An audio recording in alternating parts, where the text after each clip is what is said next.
네, 스상해요. 줄 서는 종목 첫 번째 도착지는 저희가 항공주로 가보도록 하겠습니다. 오늘 장에서 3.88% 상승했지만 과연 우리는 어떤 전략을 짜야 할지 보유자들은 항공주 어떻게 해야 될지 이야기 나눠보도록 할게요. 오늘 어떤 종목들 줄 세워져 있을지 확인해 보도록 하겠습니다.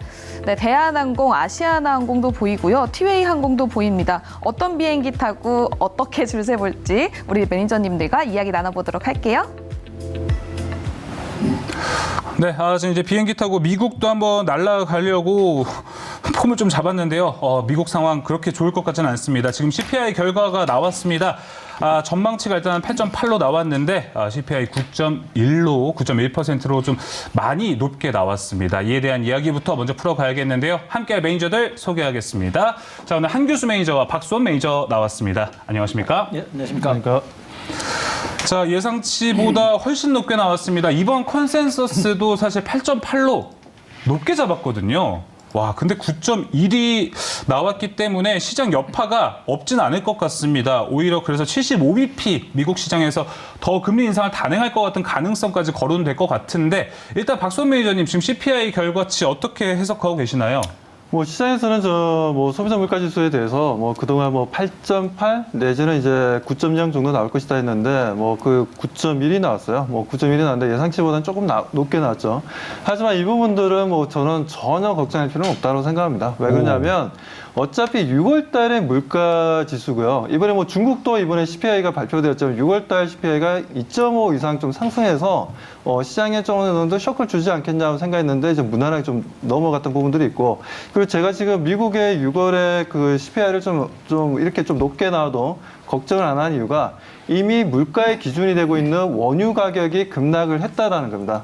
지금 서부 텍사스유를 비롯해서 그리고 유럽의 이제 브렌트유, 그리고 중동의 두바이유 같은 경우에도 강한 어제였죠. 어제 같은 경우에 강한 조정을 좀 보여줬기 때문에 $100 이하로 좀 내려왔기 때문에 배럴당 저는 이제 그게 더 중요하다라고 좀 생각하고, 어차피 6월 달에는 다들 CPI가 좀 높게 나왔다라고 좀 보고 있기 때문에 네. 내일 당장 국내 시장에 미치는 영향은 저는 없을 것이다라고 말씀드립니다. 알겠습니다. 자, 일단 CPI가 9.1%가 집계가 됐는데 지금 또 특이한 거는 국내 시장 오늘 이제 하느니 빅스텝 단행하면서 악재 해소됐다고 우리 증시도 오늘 올라갔잖아요. 네. 지금 이게 좀 이것도 같은 의미가 되는 걸까요? 지금 미 선물도 제가 봤을 때보다 0.1%씩은 더 올라가고 있는 추세입니다. 한규수 매니저님은 지금 어떻게 보고 계신가요? 별 차이는 저도 없다고 봐요. 오히려 피크아웃까지 좀 이제 할 말이 이제 나올 수 있을까요? 나올 가능성은 좀 있다고 보고 있는데요. 일단 시당초 이제 8.8 정도 시장에서 이제 컨센서스를 제시를 했었고, 그거보다 좀 높게 이제 9.1%까지 나온 부분들은 좀 놀랄 정도다라는 생각은 좀 들기는 듭니다. 이제 네. 중요한 게 뭐냐면 CPI 이제 6월달 CPI가 이제 9.1까지 가게 되면 오히려 이제 이게 단기 이제 클라이막스가 될 수 있는, 그러니까 피크가 될 수 있는 그런 가능성이 좀 상당히 높은 부분이 아닐까라는 판단이고, 앞에서 말씀드린 최근에 유가가 이제 6월 중순부터 본격적으로 하락하기 시작했습니다. 맞아요. 그렇게 되게 되면 7월달 CPI 자체가 좀 안정세를 볼 수 있는 그런 가능성이 굉장히 크다라고 일단은 보실 수가 있겠죠. 그리고 일단 이제 CPI 9.1까지 나왔으면 이제 미국의 이제 자이언트 때 이제 75p 금리 인상과 더불어서 많게는 100pp 인상 가능성까지도 얘기하고 있는데, 마찬가지로 75pp가 됐건 100pp 이제 금리 인상이 됐던 간에 거기가 바로 이제 금리 인상의 최정점이 될 수 있는 가능성이 높습니다. 오늘 한국은행에서 이제 50pp 금리 인상을 단행했음에도 불구하고 이후 25pp 금리 인상 가능성이 제기됐던 만큼 미국도 이번 달 금리 인상을 기점으로 해서 금리의 어떤 공격적인 인상 조치가 좀 완화될 수 있는 가능성이 높기 때문에 시장 자체는 여기서 더 큰 충격을 받기보다는 오히려 조금 안정세를 보면서 반등을 모색하는 어떤 그런 흐름들도 나올 가능성이 좀 높지 않을까 이렇게 좀 보고 있습니다. 자, 일단 CPI에 대한 근원 CPI도 5.9로 0.2% 더 높게 나온 상태인데, 여기서 한 가지 더 나아가면은 이제 곧 FOMC가 개최가 되는데, 네. 거기서 이제 정말 전례 없던 100bp 인상을 하지 않을까라는 우려감도 이제 생길 것 같습니다. 이 부분에 관해서는 박수원 매니저는 어떻게 보시나요? 저는 오히려 지금 우리가 0.75 이제 75bp를 지금 자이언트 스텝이라고 표현하지 않습니까? 네. 그런데 지금 저는 자이언트 스텝이 아니라 자, 우리나라가 오늘 지금은 이제 50bp를 올렸어요. 빅스텝을 보여줬는데, 뭐 저는 빅스텝으로 좀 보고 있어요. 오히려 좀 낮게 보고 있습니다. 왜 그러냐면 지금 원자재 원유 가격이 상당히 짧은 기간 안에 가파르게 지금 조정을 보여주고 있고, 이 부분들은 분명 경기 침체에 대한 어느 정도의 경고성의 이제 의미도 있다라고 좀 보여지기 때문에 지금까지 보면 우리가 원유 가격이 이렇게 좀 크게 오른 게 불과 3월달, 올해 3월달부터 크게 움직이기 시작했던 부분들이었습니다. 그렇기 때문에 언제든지 지금 현재 FOMC에서도 그렇게 지금 크게 밟고 시장에 대해서 대응을 하려고 했는데 오히려 지금 원유 가격이 빠르게 지금 조정을 보여주고 있는 상황이어서 그렇게 너무 자이언트 스텝 형태로 금리를 갑작스럽게 이번 달에 올릴 필요가 없겠다는 게 내부적으로 좀 얘기가 좀 나오지 않겠냐로 좀 보여집니다. 그렇기 때문에 저는 오히려 좀 FOMC에서 75bp가 아니라 50bp에 대해서 저는 좀 더 강력하게 오히려 좀 낮게 나올 수 있다라고 말씀드리고 싶습니다. 네, 알겠습니다. 자, 이렇게 대한 이야기 좀 들어봤고요. 일단 오늘 주제 이야기 좀 더 해봐야 될 것 같습니다. 잠시 후에도 이제 뉴욕에서 오늘 인플레이션 관련된 이 CPI에 대한 이야기 좀 더 풀어갈 시간도 마련해놨으니까 10시 반에 뉴욕도 많은 기대 바라겠습니다. 자, 그러면은 이제 오늘 주제에 대한 이야기부터 먼저 해야 될 것 같습니다. 오늘 주제가 바로 이제 리오프닝에서 시작해서 좀 더 좁혀서 항공주, 특히나 지금 하단에 나가고 있습니다. AS라고 나와 있는데 네. 마음고심이 상당히 클 것 같아요. 지금 코로나 재확산 우려 때문에 리오프닝 주들이 어제는 정말 신저가도 나왔거든요. 항공주에서는. 그런데 그럼에도 불구하고 오늘 WTI 유가가 급하게 빠지다 보니까 다시 한번 항공주들이 날아오르기 시작했는데 이게 건전하게 오르는 건지에 대한 의구심이 좀 듭니다. 그렇기 때문에 먼저 리오프닝 섹터 전반적으로 좀 크게 이야기를 먼저 해보겠습니다. 한교수 매니저님은 지금 리오프닝주, 사실 이럴 때 역발상에 대한 이야기 많이 하잖아요. 그것까지 생각하신다면 뭐 역발상이 좋을까요? 아니면 코로나19 관련주들에 대한 접근 방법이 좋을까요? 일단은 그 리오프닝 관련주들에 대한 접근에 있어서는 약간의 좀 시간이 좀 필요할 것 같아요. 근데 그동안은 이제 저도 리오프닝 관련주들 그동안 충분하게 조정을 받았고, 그리고 이제 위드 코로나가 진행이 되면서 중국 쪽만 위드 코로나로 전환하게 되면 이들 그 리오프닝 관련주들 반등에 대한 기대감을 좀 가졌었는데, 아시다시피 지금 이제 오미크론 하이 변이 BA.5가 굉장히 빠른 속도로 확산되고 있습니다. 물론 BA.5가 이제 위중증이라든가 치살 자체가 그리 높지 않기 때문에 그렇게 걱정은 많이 할 만한 단계는 일단 아닌 것으로 보여집니다만, 중요한 거는 이제 중국이란 나라가 제로 코로나 정책을 계속해서 유지하고 있는 가운데 코로나 확산 속도가 굉장히 빠른 BA.5가 확산되는 그런 조짐들이 나오게 되면 네. 중국에서의 어떤 그 코로나에 대한 제로 코로나 정책이 다시 한번 부활할 수 있는 그런 가능성이 일단 있다라는 것이고요. 또 어쨌든 간에 제로 코로나 정책까지 가지 않더라도 대규모 방역 정책을 통해서 정상화까지 갈 때까지는 시간이 좀 걸리지 않을까라는 그런 판단을 좀 해볼 수가 있을 것 같습니다. 그래서 그나마도 제가 이제 위오프닝 관련 중에서는 카지노주들을 중심으로 좀 그나마 선호를 했었는데, 그나마 중국 사람들이 중국에 이제 위드 코로나만 진행되면 한국으로 들어오는 사람, 이제 중국 사람들이 많이 들어오고 또 일본 사람들도 좀 들어오면서 카지노 관련주라든가 그나마 좀 괜찮지 않을까 기대를 했었습니다만, 네. 그래도 이제 일본에서는 또 아베가 또 네, 이제 사망을 했고요. 이런 사건들 때문에 실질적으로 위드 코로나 관련주들이 지금 당장 올라가기는 쉽지는 않은 그런 여건에 좀 보여진 것으로 보여집니다. 그래서 물론 중장기적으로 위드 코로나가 좀 진정이 되고 또 경기 하강 국면이 좀 진정되면 올라갈 수 있는 여론이 있겠습니다만, 지금 당장은 반등하기가 좀 쉽지 않은 그런 상황이 좀 봉착했다, 이렇게 분석을 하고 있습니다. 그럼 리오프닝 말고도 곧 있으면 여름 휴가가 시작되는데 그거 네. 생각해서도 항공주 들어가면 안 될까요? 여행객 수요가 물론 이제 여름을 중심으로 이제 여행객 수요가 좀 늘어날 수는 있죠. 분명히 늘어날 수도 있고, 실질적으로도 지금 이제 여행 항공기 좌석이 이제 부족하고 또 항공기 가격이 높아가지고 여행을 떠나려고 하는 분들이 조금 이제 주춤한 그런 상태이긴 한데, 항공 여객 수요를 바탕으로 한 주가 반등세가 올라가는 부분들은 제한적일 수밖에 없어요. 말 그대로 여행객, 그러니까 여름 한철에 반짝 들어오는 어떤 여행객 수요가 의한 그런 실적 호전이기 때문에 그 실적의 어떤 호전 추세는 그렇게 높게 이어질 가능성은 높지는 않죠. 그래서 단기적인 어떤 기대감이 반등은 나오겠습니다만, 지금처럼 경기 침체된 우려감이 있고 또 코로나가 재확산되는 이런 상태라고 한다면 네. 여름 휴가에 대한 어떤 수요에 대한 기대감도 뭐 크지는 좀 않을 것 같습니다. 단순히 좀 기대감으로 움직일 것 같아서 큰 맥락에서 보자면 아무래도 리오프닝, 정말 이 오프닝 열리는데 너무 오래 걸리고 있습니다. 조금 오늘 진짜. 열리랑 말랑, 네, 열리랑 말랑 하고 있는데 네. 박수원 매니저님은 이 리오프닝에 대한 대응 전략 지금 시장에서 어떻게 잡는 게 좋다고 보시나요? 뭐 일단 지금 중요한 건 이제 환율이고요. 환율 시장이고 그리고 이제 유가 움직임이라고 좀 보고 있는데 일단 뭐 유가는 좀 내려오고 있는 상황이고 환율 시장 또한 이번 달에 뭐 FOMC에서 얼마나 금리를 인상할지를 좀 봐야 되겠지만 뭐 제가 예상한 대로 뭐 크게 인상이 없다면은 아마 뭐 환율 시장도 조금 잡혀 나갈 것으로 보고 있습니다. 뭐 그렇기 때문에 뭐 그렇게 본다면 두 가지만 잡히게 된다면 좀 이런 리오프닝 관련 종목들도 좀 긍정적으로 볼 수 있는 부분들이 있다라고 말씀드리고 싶습니다. 자, 이제 그럼 본격적으로 리오프닝주 이야기를 좀 나눠봤는데 그 안에서 리오프닝의 대표 종목, 대표 섹터입니다. 항공주 이야기 바로 해볼 텐데요. 자, 먼저 오늘 항공주에 대한 이 순위부터 열어보겠습니다. 네.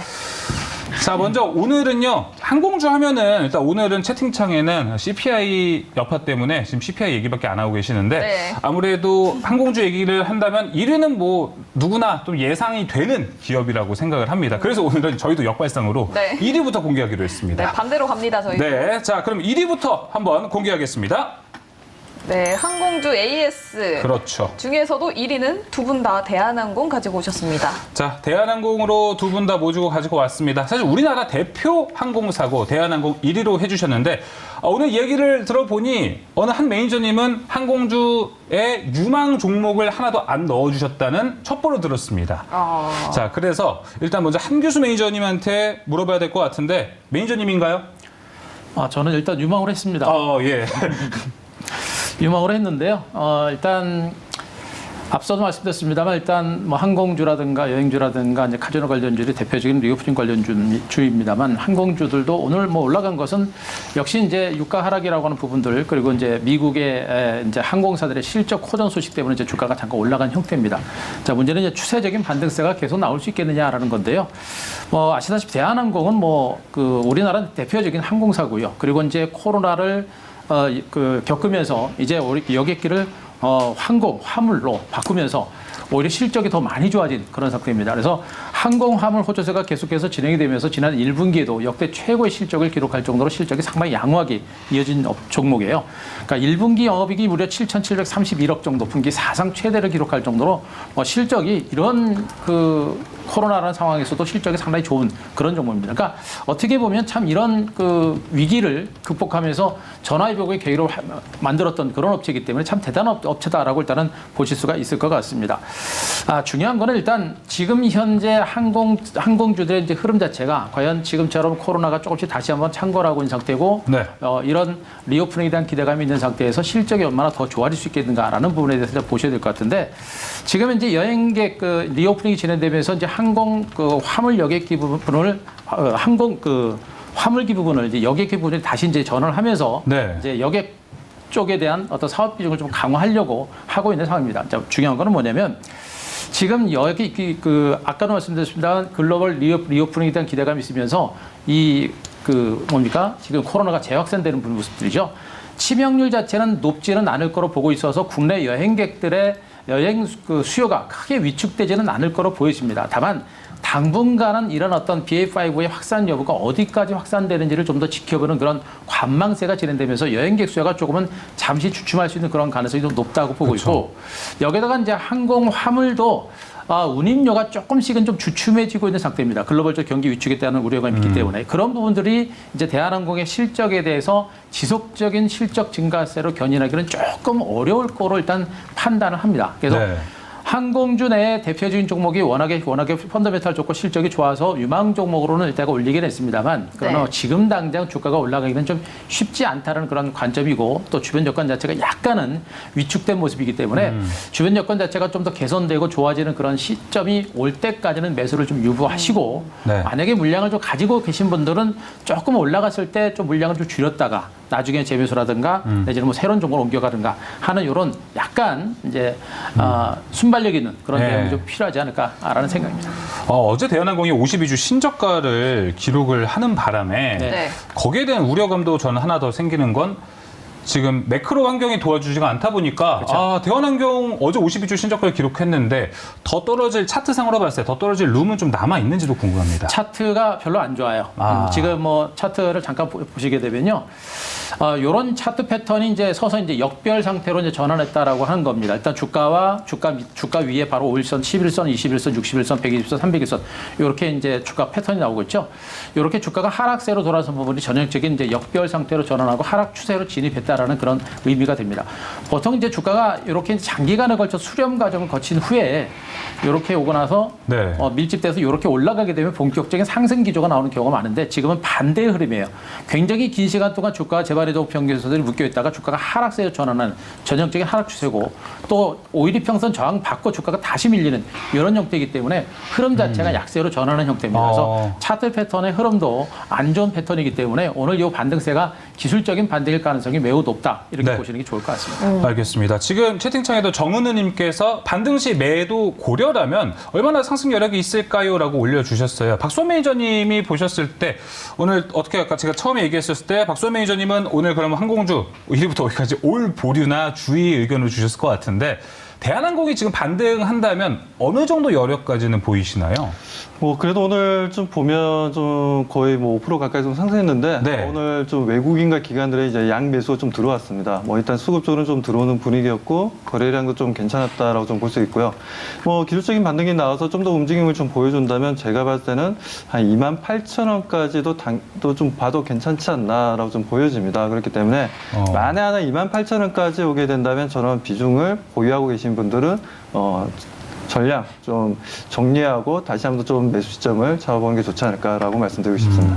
알겠습니다. 국내 최고 항공사인데도 두 분 모두 그렇게 긍정적으로 좀 바라보진 않고 있어요. 지금 매크로 환경이 도와주지가 않는 건데 오늘 이제 기사가 하나 준비가 되어 있습니다. 기사를 하나 본다면 이제 외신인데 월가에 있는 투자 의견입니다. 항공주 이제 인터내셔널 항공주들의 목표가가 좀 줄줄이 하향이 됐습니다. 기사 내용을 본다면은 이제 경기 둔화, 경기 침체에 간다면 여행 수요가 줄어들지 않을까라고 이야기를 하면서 전반적으로 항공주의 목표가가 좀 빠지고 있는 건데 이런 의견에 있어서 박수원 매니저님도 항공주들에 대한 업황을 같이 좀 안 좋게 보고 계시는 건가요? 현재 상황? 뭐 일단 뭐 지금 해외 쪽에서도 일단 뭐 분기 실적은 좀 좋게 나왔어요. 전날에도 뭐 크게 급등하는 흐름들을 좀 보여줬는데 그 영향을 오늘 좀 장중에 좀 영향을 좀 받기도 했다라고 좀 보여집니다. 아무튼 뭐 지금 현재 상황에서는 아무튼 뭐 마이크로 흐름도 좀 좋지 못하고 좀 코로나 재확산 이 부분 또한 어떻게 또 될지도 좀 더 지켜봐야 되는 상황이다 보니까 아무래도 지금 당장 뭐 정답을 말씀드리는 것보다 아무래도 지금 변수가 많이 있습니다. 그러니까 우리가 가정을 해야 된다는 거죠. 그런 가정을 하고 말씀을 좀 드려야 되는 부분들이 있어서 아무래도 뭐 환율적인 부분이라든가 원자재 가격 하락에 따른 어떻게 보면 항공회사들이 가장 중요한 게 그동안 원유 가격의 움직임이라든가 그에 따른 환율 움직임이 가장 중요했습니다. 왜냐하면 비행기를 우리가 항공사들이 도입할 때 현금을 다 캐시를 주고 사오는 게 아니라 달러 빚을 일으켜가지고 항공기를 이제 리스해 오기 때문에 네. 아무래도 부채가 상당히 높습니다. 달러 부채가 상당히 높다 보니까 환율 시장이 굉장히 취약하죠. 뭐 그래서 환율 시장이 좀 안정이 되는 게 정말 중요하고요. 그에 따른 아무래도 이제 항공유 같은 경우에도 너무 이렇게 또 가격이 좀 올라가게 되면 뭐 실제적인 재무적으로 상당히 또 데미지가 좀 생기는 부분들이 있습니다. 그렇기 때문에 과거에는 두 가지가 중요했는데 지금은 코로나 때문에 아예 지금 여객 쪽도 마찬가지고 화물 쪽도 마찬가지고 다른 변수까지 좀 생각해야 되다 보니까 아마 좀 여러 가지 좀 복잡한 상황입니다. 그래서 과거와는 좀 판단에 있어서 많이 좀 복잡해진 부분들에 있어서 조금 조심스럽다라고 일단 좀 정리해서 말씀드리고 싶습니다. 네, 항공주에 대해서 좀 전반적으로 조심스러운 의견 얘기해 주셨고요. 자, 다음 순위부터 넘어가 보겠습니다. 1위 대한항공에 대한 대형주, 대장에 대한 얘기를 해봤고요. 네. 자, 이어서 이번에도 겹치는 종목, 항공사가 그렇게 많지가 않다 보니 오늘 거의 다 겹치는 종목이 준비가 되어 있는데 다음 상위권 겹치는 종목 열어주시죠. 네, 한규수 매니저님 2위에 제주항공, 3위에 아시아나항공 있고요. 박수범 매니저님 3위에 제주항공, 4위에 아시아나항공 있습니다. 자, 그래도 순위를 보면은 아시아나보다는 제주항공이 한 단계는 더 일단 높게 두 분 다 평가를 해주셨습니다. 제주항공 이야기부터 먼저 한번 해보겠습니다. LCC 이야기 넘어가 볼 텐데 한규수 매니저님은 이제 2위로 제주항공 놓아주셨어요. LCC 중에서는 좋지만 그래도 투자 의견에 대한 보류죠. 그렇죠. 예. 참 이 항공주들을 뭐 따로따로 분석한다라는 것 자체가 조금 의미는 없어요. 그래도 뭐 LCC가 그렇죠. 네. 아시다시피 뭐 지금 이제 항공주들이 뭐 유가 하락세가 나타나고 뭐 미국의 기업들의 실적 호전 때문에 좀 올라가긴 했습니다만 유가 하락세는 계속해서 하락하기 좀 쉽지는 않은 상태고요. 앞서 그리고 말씀드렸듯이 코로나라든가 경기 침체다 우려감 이런 부분들이 있기 때문에 전체적인 항공사들에 대한 어떤 기대치는 많이 낮은 상태입니다. 특히나 이제 이 제주항공 같은 이제 그 저가 항공사들이 지금 조금 더 쉽지 않은 부분은 뭐냐면 물론 이제 제주항공은 이 회사가 이제 2021년 4분기를 기준으로 이제 그 시장주 국내 탑승객 시장주율이 19.5%로 상당히 양호해요. 그러니까 국내 그 LCC 항공사들 중에서는 상당히 제일 좋은 종목이다라고 일단 보셔도 됩니다. 네. 자, 근데 최근에 이제 그 하늘길이 열리고 이제 해외 여행을 가는 사람들이 많아지고 있는데 이상하게도 지금 대부분의 이제 여행객들이 저가 항공사 쪽으로 많이 안 가고 이제 대형 항공사 쪽으로 많이 갑니다. 이유가 지금 항공 가격이 굉장히 많아지고 네. 자리가 많지 않다 보니까 가격이 저가 항공사라든가 대형 항공사랑 가격이 비슷해요. 그렇다 보니까 이왕이면 다홍치 말하고 좋은 대형 비행기를 타자라는 시각으로 지금 현재 대형 항공사 쪽으로 많이 선호하는 편이고요. 또 저가 항공사 쪽은 그래도 이제 서민이라고 하는 분들이 이제 여행을 많이 가는 형태인데 지금 경기가 워낙에 또 안 좋다 보니까 또 이쪽에 대한 또 그 저가 항공사 쪽에 대한 어떤 수요가 상대적으로 낮습니다. 그래서 지금 현재 항공사들의 어떤 탑승률 자체가 대형 항공사 쪽이 조금 강한 부분이 좀 있어요. 그래서 네. 이런 저가 항공사들이 상대적으로 좀 부진한 그런 상황이 좀 진행이 될 수 있는 그런 가능성이 높죠. 하지만 이제 제주항공은 어쨌든 간에 이제 저가 항공사들 중에서는 여러 가지 상품이라든가 이런 상품 믹스라든가 제품들이 상당히 다양하게 있기 때문에 네. 경쟁력이 굉장히 있는 종목이라고 보시면 될 것 같고요. 자, 여기다가 이제 그 중요한 부분들이 이제 우리가 봐야 될 부분이 이제 그 지금 저가 항공사들의 부채 비율이 좀 많이 높아집니다. 이제 작년까지만 해도 이제 코로나가 한 2년 정도 진행이 되면서 그 부채가 굉장히 많이 높아지면서 그 부분을 좀 걱정을 했었고 그러다가 리오프닝이 시작되면서 재무구 좀 개선되지 않을까 기대를 했는데 이게 지금 코로나가 장기화되고 있거든요. 예. 장기화되다 보니까 이러다 코로나 이거 앞으로 몇 년 계속 더 가는 거 아니야라는 그런 공포감이 좀 있고 네. 그런 공포감이 있다 보니까 이런 저가 항공사들에 대한 부채 비율에 대한 부담이 상당히 커질 수가 있습니다. 그러니까 지금 제주항공도 부채 비율이 굉장히 많이 높아졌어요.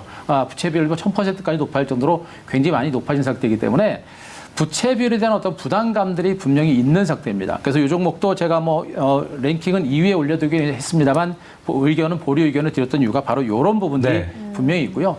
그래서 어쨌든 간에 제주항공이라든가 대한항공이라든가 LCC항공이라든가 이런 종목들은 지금 현재 구간에서는 일단 전략적인 부분에 있어서는 가지고 있는 분들은 아직까지 반등시 물량을 줄이는 게 좋겠고 성급한 매수 전략이나 이런 부분들은 아직은 조금 템포 조절을 하시는 게 좋지 않을까라는 그런 판단을 좀 드리겠습니다. 네, 매매 전략에 대해서는 똑같이 얘기를 해주시고 계십니다. 반등 시 매도. 그리고 얘기를 해주실 때 이제 부채 LCC들이 부채를 많이 지금 부채에 힘들어한다라고 얘기를 해주셨는데 아까 박수환 매니저님 리스에 대한 이야기도 해주셨잖아요. 제주항공도 이 부분에 있어서 많이 좀 힘든가요 지금?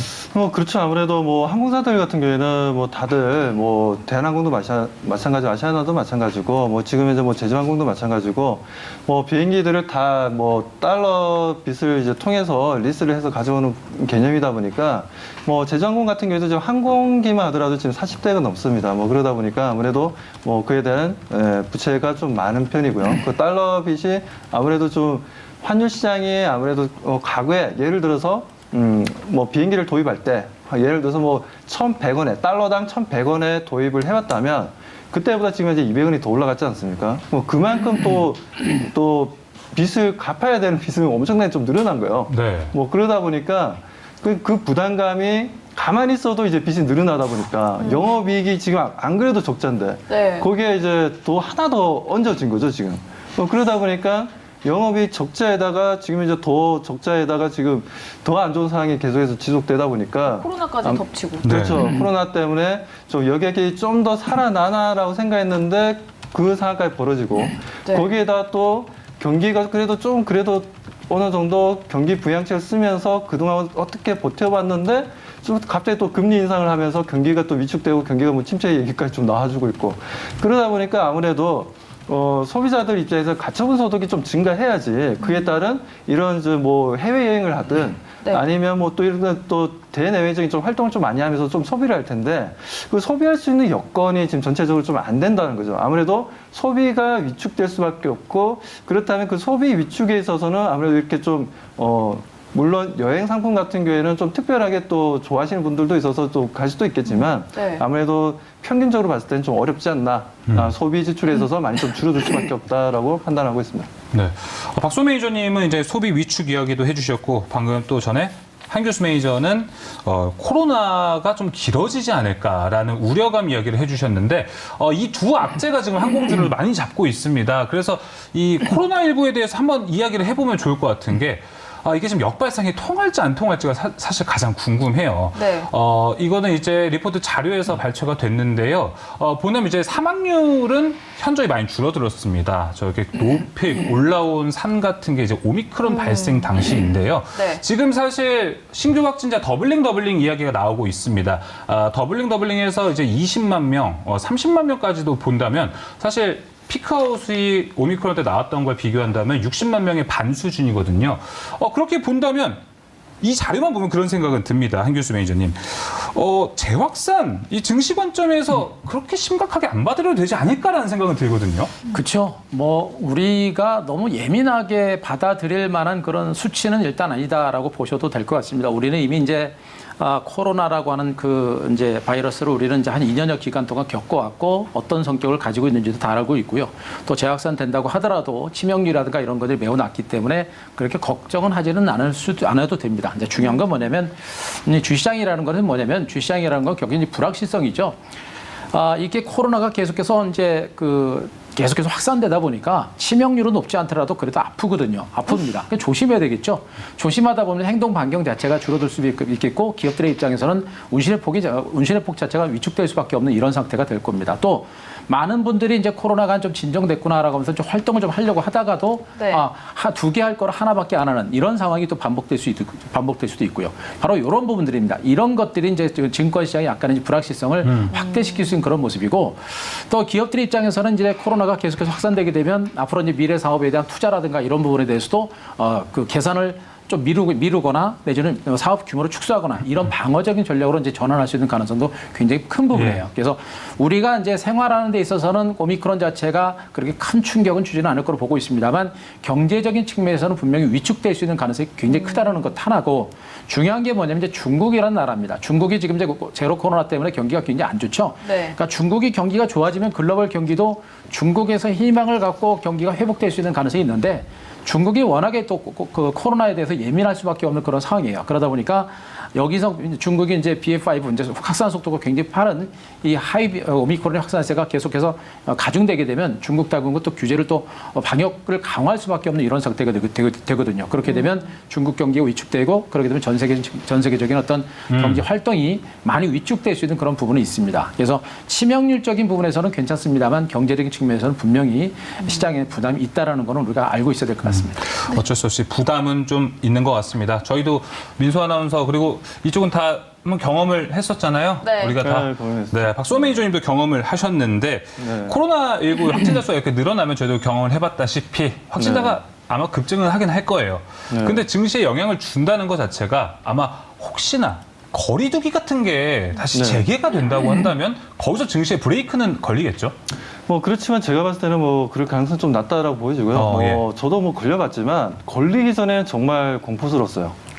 그래요? 예, 거기에다 또 저희는 집에 또 좀 아기가 있다 그렇죠. 보니까 아기가 있다 보니까 이제 저 걸리면 이제 전 가족이 다 걸리다 보니까 좀 네. 상당히 좀 밖에서 좀 식사하기가 상당히 좀 불편하고 그런 부분들이 있었는데 근데 걸리고 나니까 오히려 마음이 편안해요. 저도요. 마음이 신인류 같은 느낌. 편안해지고 예, 오히려 마스크도 잘 안 하게 되고 예, 좀 마음이 오히려 또 편안하고 그런데 저는 솔직히 좀 아팠습니다. 아팠는데 아기 같은 경우에는 거의 진짜 뭐 한 2, 3일 정도 기침하더니 그냥 나와버렸어요. 그냥 쉽게 넘어가더라고, 우리 애기들이. 네. 좀 한편은 좀 놀랐는데.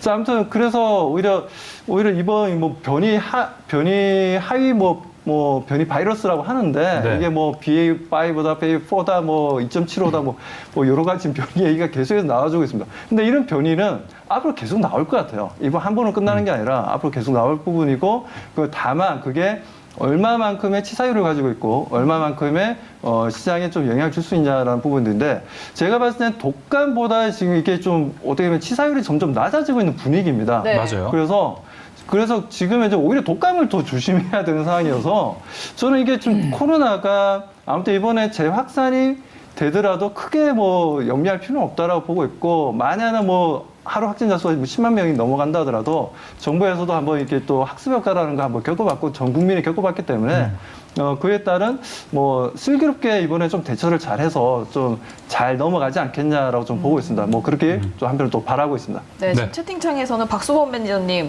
건강한 아기 웃음 아픈 아빠 이렇게 또 댓글이 올라왔습니다. 근데 제 지인들 중에서는 재확진된 사람이 있어요, 사실 한 명. 있어요? 네, 근데 첫 번째 확진 때는 안 아팠고 이번에 확진되니까 너무 아프다고 하더라고요. 그래서 저도 사실은 공포감이 없다가 헉, 이번에 아프면 어떡하지? 이런 생각이 들면서 밖에서 이제 밥 먹는 거 좀 조심해야 되나? 라는 생각도 들더라고요. 민수 아나운서가 그래서 아까 사전 미팅할 때 마스크를 끼고 오늘 그럼요. 미팅을 한 건가요? 네, 무서워요. 예, 알겠습니다. 자, 이렇게 지금 항공주 얘기를 하다가 리스크 두 개, 경기 침체와 코로나 얘기를 했는데 두 분 모두 일단 코로나로 관해서는 시장의 여파는 크지 않을 것이다 좀 정리가 됐습니다. 그럼 이제 다시 한번 항공주 얘기해봐야겠죠. 다음 순위에 올라왔던 종목은 바로 아시아나 항공이었습니다. 박수원 매니저님한테 먼저 여쭤보겠지만, 자, 이제 정은우님께서도 아까 지금 채팅창에 올려주셨거든요. 이 대한항공과 아시아나 항공 기업 결합 얘기가 나온 지 꽤 된 것 같은데 성사되면 호재가 되겠죠? 라고 물어봐 주셨고, 저도 궁금한 건 아시아나 대한항공 M&A 아직도 안 됐습니까? 라는 그러니까요. 생각이 듭니다, 지금. 네, 그렇죠. 이게 좀 시간이 좀 오래 걸리네요. 원래 얘기가 나왔던 게 2020년도 하반기였는데, 예, 지금 아직까지도 대략 한 1년 6개월이 더 남았습니다. 1년 6개월이 더 남았고, 그 1년 6개월 안에 또 어떤 게 있냐면, 이번 올해 상반기였죠. 상반기 2월 달이었는데, 2월 달 공정위에서 조건부 승인이 일단 좀 했어요. 조건부 승인이 이제 이루어졌고, 그렇다면 국내에서는 이제 끝났습니다. 문제는 끝났고, 문제는 뭐냐면 해외 쪽입니다. 해외 쪽 특히나 EU라든가 아니면 미국이라든가 그리고 일본, 중국 이 네 군데에서 한 군데라도 이 합병에 대해서 반대를 하게 되면 이 합병을 못 하게 되는 상황이 벌어진다는 거죠. 뭐 최근에도 뭐 대우조선해양이랑 뭐 현대중공업이 EU가 좀 반대를 좀 했던 부분들이었죠. 그 부분들 좀 약간 지금 현재는 좀 약간 틀린 부분인데, 왜냐하면 EU 쪽은 수요자 쪽이었고 어떻게 보면 한국에서 이제 공급자 위치다 보니까 수요자 입장에서는 이거 배 가격이 비싸지는 거 아니야? 라는 관점에서 EU에서 이제 이거 불허했던 부분들이었는데, 이번 건은 어떻게 될지 모르겠습니다. 근데 뭐 최근에 작년 같은 경우에 또 우리가 또 예를 들어서 보면 캐나다 같은 경우에도 에어 캐나다랑 그에 대한 이제 3위 되는 이제 항공사가 또 하나 있습니다. 둘이 이제 합병하려고 하는데 EU에서 반대를 했어요. 스페인에서도 마찬가지로 1위 항공사와 3위 항공사가 또 합병을 했는데 EU 자체적으로 또 내부적으로 또 반대로 인해서 합병을 못했습니다. 그래서 작년에 그 두 번이나 그런 상황이 좀 벌어졌기 때문에 네. 이번 합병건이 그렇게 쉽게 흘러가지는 않을 것 같아요. 그리고 최근에 또 어떻게 보면 지금 현 정부가 또 네. 중국이랑 또 좀 어떻게 보면 좀 발언이 좀 강해지고 있지 않습니까? 맞아요. 그렇죠. 그렇다 보니까 중국이 만일에 대한항공과 아시아나항공에 대해서 독과점에 대한 부분들 우려스럽다 하면서 반대표를 던져버린다. 그렇게 되면 이게 또 합병이 안 되는 부분들이 있다 보니까 네. 그렇게 되면 아무래도 아시아나항공이라든가 아시아나항공을 위축으로 해서 에어부산 지금 상장되어 있죠. 네. 비상자인 에어 서울까지 있습니다. 여기까지 해서 전체적으로 도미노로 해서 에어 아시아나 쪽으로는 좀 위험한 상황이 재무적으로 지금도 안 좋지만 네. 좀 이게 합병이 안 된다면 상당히 좀 리스크가 커지면서 좀 부담스러운 상황이 좀 벌어질 수 있습니다. 그래서 이게 원래 합병을 진행했던 게 KDB 산업은행에서 진행했던 거였고, 그쵸. 왜 진행했냐면 아시아나항공 쪽으로 대출을 해줬던 부분이 3조 3천억이었어요. 이 3조 3천억이 다 국민 세금인데 이걸 걷어들여야 되는데 그냥 아시아나항공을 가만히 놔두면 이게 진짜 뭐 또 부도가 나고 문제가 발생할 것 같아가지고 대한항공에 한진칼에다가 얘기를 해서 이렇게 해서 합병하는 게 어떻겠냐라고 중재를 했던 부분들이었고, 그 부분들을 또 한진칼에 이제 8천억을 또 대출해서 이렇게 또 합병할 수 있는 자금까지 산업은행에서 대주겠다 얘기했었는데, 이 부분 또한 지금 현재 뭐 어떻게 하든지 자금 회수를 위해서 산업은행은 굉장히 노력을 하고 있는데, 네. 이게 국내에서는 모든 게 마무리되었는데 해외 쪽에서 어떤 결과가 나올지가 지금 퀘스천 마크로 좀 남아있다라고 말씀드립니다.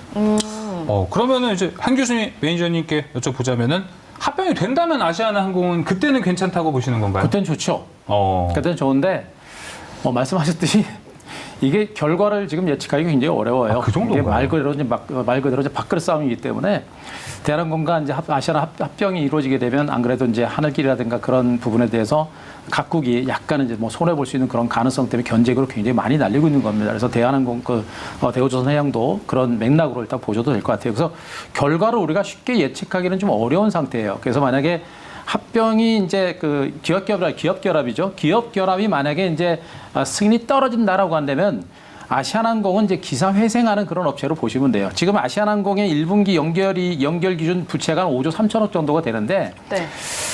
이 많은 부채를 안고 만약에 이제 기업결합이 파기가 되게 되면 아시아나항공이 과연 혼자 살아갈 수 있을 것인가, 또 지금같이 경기도 안 좋은 상태에서도 매각도 쉽지 않을 건데라는 그런 우려감들이 분명히 있는 부분이기 때문에 정말 기업 결합이 실패로 돌아갔을 때는 참 힘든 그런 과정들이 나올 수 있고요.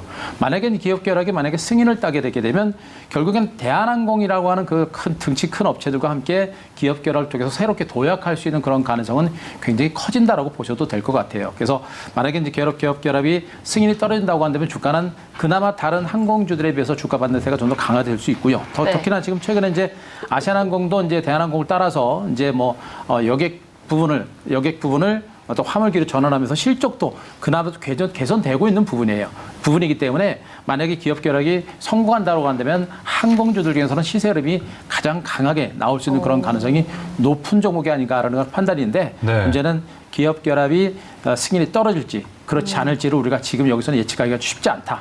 이런 부분을 보셔야 될 것 같습니다. 만약에 아시아나항공 아직 손절하지 못했다, 원치 않는 버티기를 하고 있다면 그 호재 하나에 걸어보고 기다려볼 만 할까요?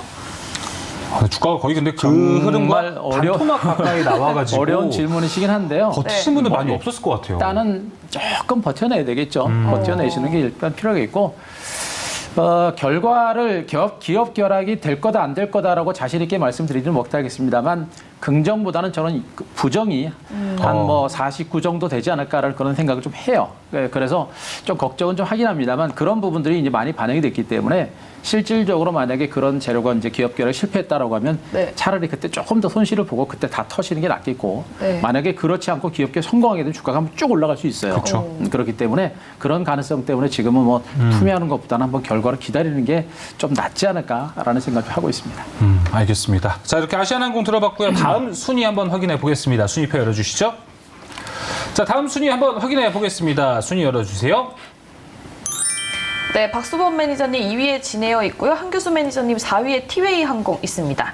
대표적인 이제 LCC 종목들이 나왔는데 박수범 매니저님 일단 진에어가 그래도 상위권에 위치가 되어 있는데 이건 또 궁금하네요. 어떤 이유인지. 네, 아무래도 이제 모 회사가 이제 대한항공 쪽이다 보니까 예. 네, 그런 의미에서 지금 이제 LCC 쪽 같은 경우에는 뭐 제주항공이 또 좋지만 그에 못지않게 진에어 같은 경우에도 그나마 지금 수익은 나고 있지는 않은 상황이긴 합니다만 그래도 어느 정도 좀 선전할 수 있고 그리고 그 대한항공에서도 좀 서로 기브 앤 테이크 하면서 이제 도와줄 수도 있는 또 관계에 또 있다 보니까 아무래도 좀 대한항공의 국내에서 유일하게 영업이익이라든가 당기순이익이 플러스가 나고 있지만 진에어도 좀 이런 흐름들이 좀 진척이 되고 좀 어떤 악재들이 좀 소멸해 나간다면 빠르게 진에어가 상당히 좀 LCC 쪽에서는 또 치고 올라올 수 있다라고 좀 판단하고 있습니다. 그리고 지금 진에어 같은 경우에는 항공기도 그렇게 아직 많지는 않습니다. 25대 정도 제주항공에 비해서는 상당히 좀 적은 편이고 그리고 어느 정도 리스크 관리가 되고 있다는 거죠.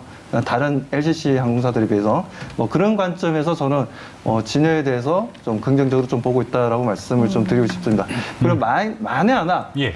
아시아나항공과 합병이 된다면 제가 봤을 때는 진에어와 또 에어 부산 그리고 에어 서울 이런 부분들이 좀 LCC 쪽이 하나의 또 커다랗게 합병 그림이 또 만들어지지 않을까. 그렇게 되면 상당히 대한민국에서 그 제주항공보다 더 많은 항공수를 가지고 있을 수가 있어요. 네. 그렇게 되면 진에어가 대한민국 넘버원의 LCC도 넘볼 수 있다라고 말씀을 좀 드리고 싶습니다. 알겠습니다. 진에어 이야기 들어봤고요. 이어서 자, 티웨이 항공 한교수 매니저님 봐야 될 것 같은데 나름 업계에서 티웨이 항공은 노선을 좀 빠르게 바꾸고 빠르게 얻어가는 회사가 좀 알려져 있다 네. 보니까 티웨이항공도 주의라고 주셨는데 아무래도 지금 업계 자체가 어려운 게 좀 있겠죠? 그 작년까지만 해도 제가 이제 티웨이 항공도 매매를 좀 하긴 했어요.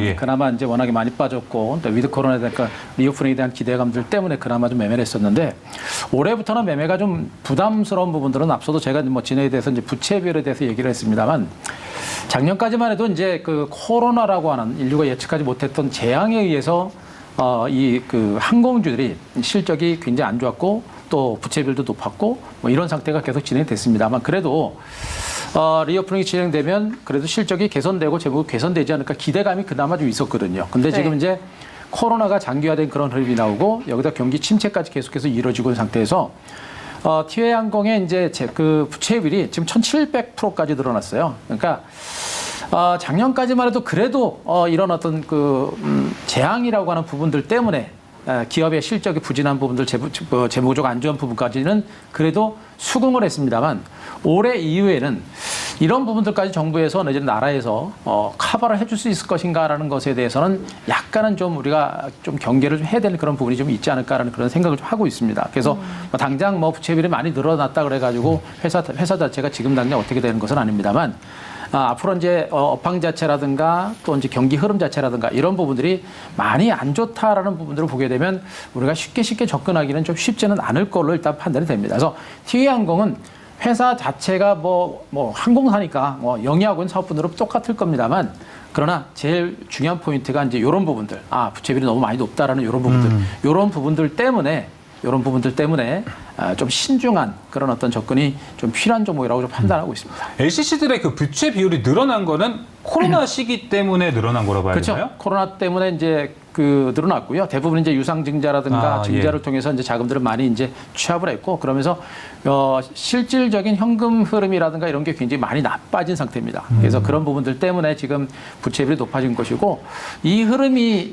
언제쯤 끝날 것인가라는 부분에 대해서는 뭐 그건 우리가 예측할 수 있는 부분들이 일단 아닙니다. 그래서 작년까지는 그래도 리오프닝 하면 그래도 괜찮겠지라는 것이 있었는데 네. 그러나 코로나가 장기화되면서 부채비율이 개선될 수 있는 어떤 여건들이 지금 당장으로서는 많이 보이지 않는다라는 것 때문에 좀 조심할 필요가 좀 있지 않을까라는 그런 생각을 좀 가지고 있습니다. 네, 이 재무제표에서 이 부채 비율이 좀 높은 것이 이 항공주들 발목을 좀 잡고 있는 것 같은데 두 분에게 좀 공통 질문 하나만 하겠습니다. 아까 이제 코로나와 관련해서는 그렇게 우려하지 않아도 된다라고 얘기해 줬는데 사실 지금 이제 여행 시즌이 됐어요. 아까 민수 아나운서도 얘기를 해줬는데 네. 여행 갈 사람은 가지 않을까라는 생각은 듭니다. 제 지인은 오히려 유로가 떨어졌다고 유럽 갈 거래요. 그런 것도 가능하거든요, 역발상. 사실. 근데 이제 우리나라도 환율에 대한 부담감이 지금 있기는 하지만, 근데 여행 갈 사람은 가지 않을까. 그리고 뚜껑을 열어봤더니 3분기나 4분기 실적을 봤더니 여행 진짜 많이 갔었네, 많이 돈을 벌었네라고 볼 수도 있을 것 같아요. 이에 대한 가능성은 박소매 기자님 어떻게 보세요? 그러니까 지금 이제 말씀대로 그래서 그런지 2분기 때 정말 티켓이 많이 팔렸어요. 네. 티켓이 1분기도 티켓이 많이 팔렸었는데 근데 실제 지금 유럽이라든가 미국 같은 경우에 지금 문제가 되는 게 공항이 지금 문제가 되고 있습니다. 너무 많은 항공 이용객 수가 좀 늘어나고 있고 그러다 보니까 영국에서는 히로이 항공입니까? 항공사들에게 그만 좀 티켓 팔아라. 그만 티켓 팔아. 왜냐하면 항공 그 공항에서 지금 현재 인원을 아예 제한을 하고 있어요. 10만 명 이상, 하루에 10만 명 이상은 이상은 받을 수 없다. 뭐 그런 내용까지 지금 나와주고 있다 보니까 아무튼 뭐 이런 지금 현재 항공 회사들 입장에서는 항공 티켓을 많이 판매하고 뭐 이런 분위기를 좀 만들고 싶은데 오히려 지금 이제 공항 쪽에서는 그걸 이제 소화해낼 수 있는 능력이 좀 안 되다 보니까 뭐 억박자가 좀 나고 있다 해야 되나요? 아무튼 뭐 그런 내용들도 좀 나와주고 있으니까요.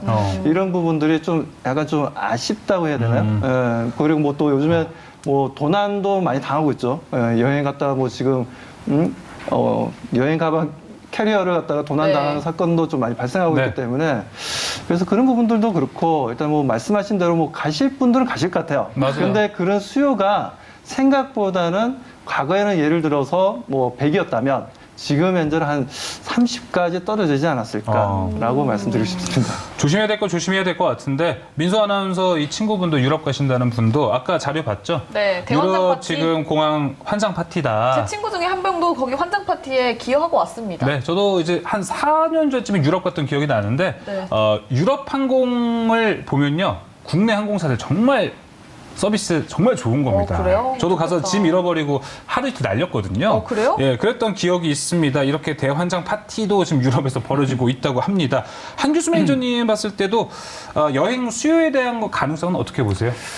지금 여행 수요는 이제 코로나 이전 그 수요에 비한다고 한다면 뭐 한 20% 정도밖에 안 된다고 하는 것 같아요. 지금 이제 뭐 기사에 나왔던 부분들은 여름 여행객 수요가 한꺼번에 몰려서 지금 네. 그런 현상이 나온 것이고요. 물론 코로나가 터졌을 때 또 하늘길이 열렸을 때보다는 뭐 몇백 % 여행객이 늘어난 것으로 봅니다만 코로나 이전을 생각한다고 한다면 지금 여행객 수요는 그렇게 많은 상태는 아니에요. 그래서 정말 그 항공주의 시세가 올라가려면 과거처럼 코로나 이전 정도까지 내지는 거기에 뭐 7, 80% 정도까지 여행객이 늘어나야 네. 기업들의 실적이 좋아질 수 있는 부분이기 때문에 예. 그런 것으로 본다고 한다면 지금 당장 잠깐 늘어나는 부분들은 아직은 조정주의다 이렇게 보시는 게 좋을 것 같습니다. 알겠습니다. 아직 그 이제 2019년 정도로 보자면 아직 여행 수요, 그 항공기에서 수요를 풀어주는 게 60%가 아직 안 되더라고요. 네. 그렇기 때문에 그 부분까지도 더 올라가는 순간에 항공사들이 더 날아오르지 않을까 싶습니다. 자, 그럼 마지막 순위 한번 확인해 봐야겠죠. 두 분 모두 5위 종목이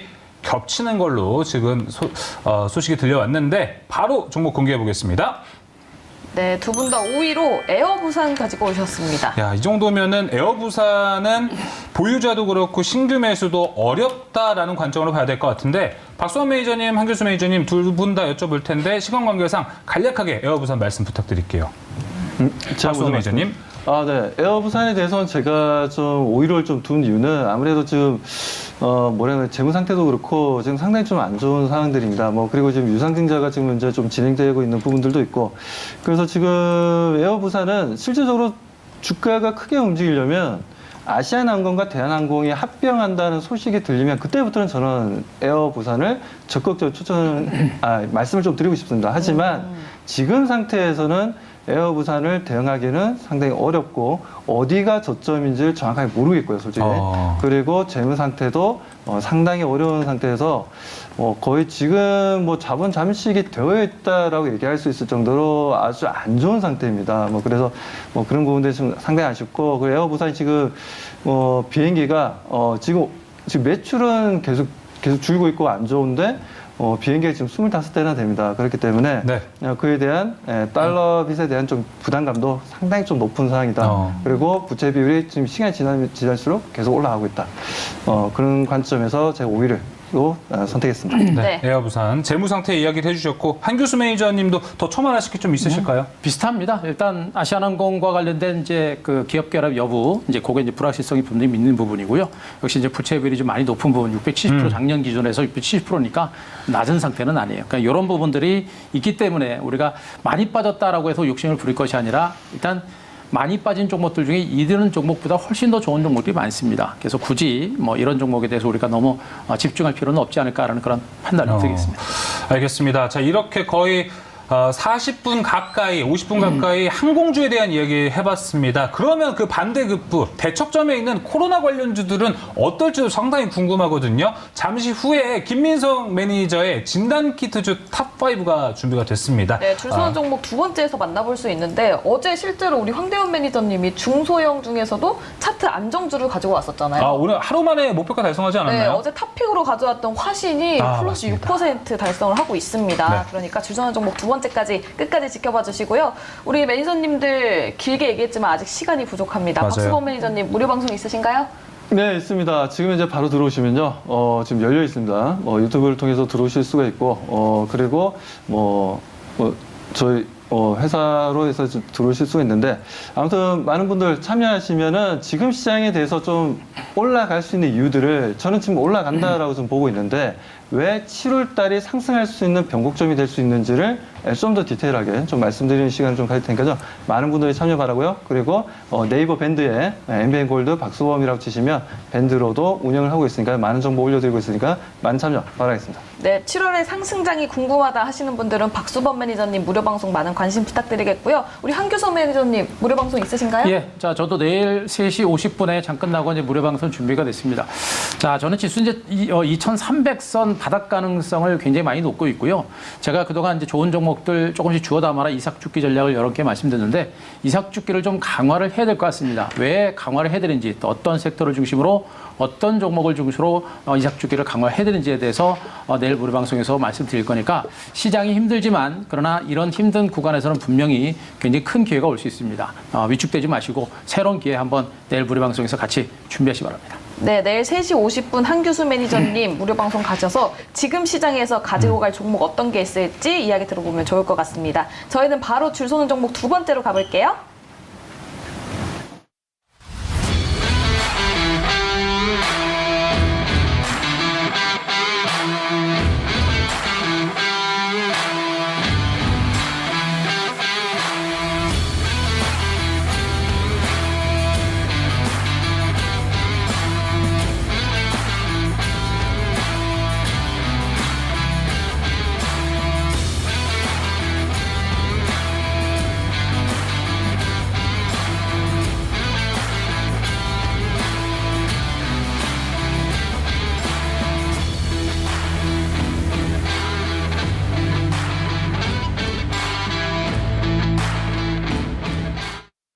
네, 수면상학과 2부 오늘 이 줄 서는 종목 섹터들, 줄 서는 종목들 섹터를 다루면서 코로나 관련주, 리오프닝과 코로나 관련주들을 함께 다뤄보고 있는데요. 이번에는 코로나 관련주 진단키트 순서입니다. 함께할 매니저 소개하겠습니다. MBN골드 김민성 매니저 나왔습니다. 네. 안녕하십니까? 자, 매니저님 일단 오늘 진단키트주를 갖고 오셨다는 건 네. 적극적으로 진단키트들을 지금 트레이딩 해야 되는 시점이라고 보시기 때문입니까? 일단은 지금 시장에서 형성되고 있는 대표적인 게 지금 뭐 코로나 섹터 말고는 가는 게 없습니다. 그렇기 때문에 오늘도 뭐 미국의 소비자 물가 지수, CPI 지수가 좀 상회치를 발표를 했기 때문에 시장에 네. 대한 혼조세가 계속해서 유지가 되고 지금 같은 시장에서는 또 이렇게 좀 부각이 될 수 있는 순환매를 응용하면서 우리가 또 승부를 보기보다는 좀 트레이딩 관점으로 기회비용을 살린다라는 접근으로 좀 바라보시면 좋을 것 같습니다. 네. 네, 알겠습니다. 아까 이제 첫 번째 항공주 다루면서 박수원 매니저, 한규수 매니저한테도 질문을 했었는데 김민성 매니저님은 지금 코로나 사태에 대해서 심각성 어느 정도로 생각을 하고 계십니까?